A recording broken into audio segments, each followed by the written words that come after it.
Saudara-saudari yang terkasih, kita jumpa lagi dalam Pelita Hati hari ini, Jumat 14 Oktober 2022, hari biasa dalam Pekan Biasa yang ke-28.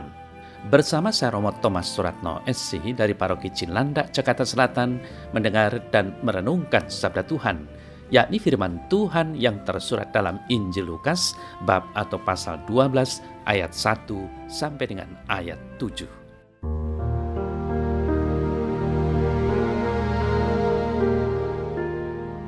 Sekali peristiwa, berkerumunlah beribu-ribu orang, sehingga mereka berdesak-desakan. Lalu Yesus mulai mengajar pertama-tama kepada murid-muridnya, katanya, "Waspadalah terhadap ragi, yaitu kemunafikan orang Farisi. Tidak ada sesuatu pun yang tertutup yang tidak akan dibuka, dan tidak ada sesuatu pun yang tersembunyi yang tidak akan diketahui.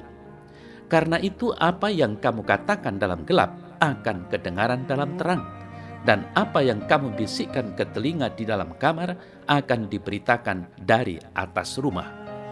Aku berkata kepadamu, hai sahabat-sahabatku, janganlah kamu takut terhadap mereka yang dapat membunuh tubuh dan kemudian tidak dapat berbuat apa-apa lagi.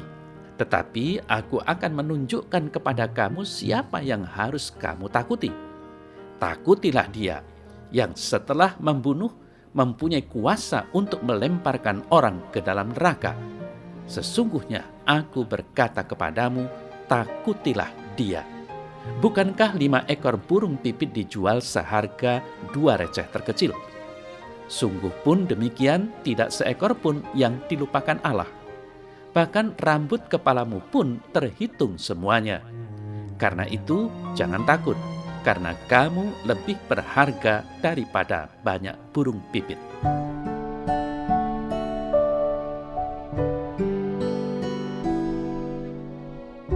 Saudara-saudari yang terkasih, Allah menciptakan manusia dan memeteraikannya untuk sebuah tugas mulia, yaitu memuji dan memuliakan Allah. Itulah yang dikatakan oleh Paulus, bahwa sejak awal penciptaan kita ke dunia ini, kita ini milik Allah, dan kita mempunyai tugas yang jelas dari Allah. Kita hidup bukan untuk diri kita sendiri. Itulah yang telah dimeteraikan atau ditentukan Allah.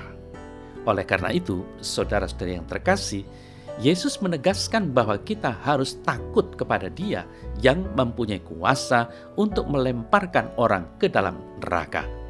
Maksud Yesus bukanlah supaya kita hidup dalam ketakutan, diawasi dan dinilai terus oleh Allah.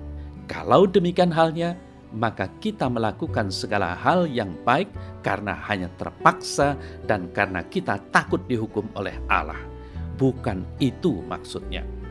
Takut akan Allah berarti dalam bersikap dan bertindak kita selalu memperhitungkan dan menghormati keberadaan Allah. Kita tidak seenaknya saja. Kita sadar bahwa hidup kita adalah anugerah Allah, sedangkan cara kita hidup merupakan jalan atau cara kita memuliakan Allah. Orang yang takut akan Allah dengan demikian tidak akan takut menghadapi gejolak dunia ini, tidak akan cemas dan khawatir dengan apa yang akan menimpa kita di kemudian hari, karena kita begitu berharga di mata Allah.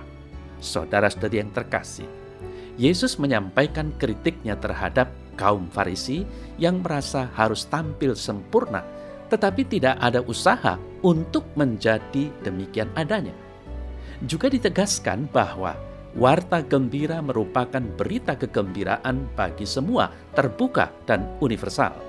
Pewarta itu tentu akan menanggung penderitaan dan resiko. Tetapi pewarta tidak usah takut dan gelisah. Orang bisa menderita badannya, tetapi jangan sampai gagal kehidupan rohaninya. Apakah kita berjuang untuk itu? Lalu caranya? Saudara-saudari yang terkasih, orang diingatkan agar tidak menipu diri sendiri dengan gaya dan penampilan yang tidak sesuai dengan adanya. Hal inilah yang kiranya perlu selalu diingat dalam kehidupan iman. Kiranya pengajaran Yesus ini terutama ditujukan untuk para murid. Apakah hikmat ajaran Yesus ini bagi mereka? Hikmahnya adalah sikap waspada terhadap kemunafikan yang kerap kali mewarnai hidup bersama.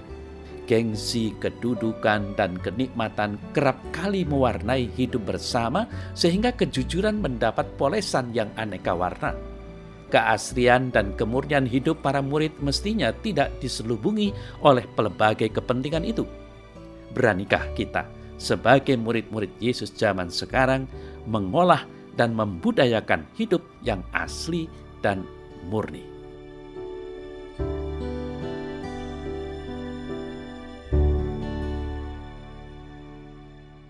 Dalam nama Bapa dan Putra dan Roh Kudus. Amin. Ya Tuhan Allah, untuk menjadi murid-Mu aku harus jujur dan terbuka. Tolonglah diriku ya Tuhan Yesus, agar aku mau mencopot topeng yang selama ini aku pakai. Berilah aku keberanian untuk hidup sesuai dengan imanku padamu. Jadikanlah aku hidup apa adanya, asli dan tidak dibuat-buat, namun sungguh percaya dan menggantungkan hidupku hanya pada dirimu. Amin. Semoga Allah yang Maha Kuasa memberkati saudara dalam nama Bapa dan Putra dan Roh Kudus. Amin.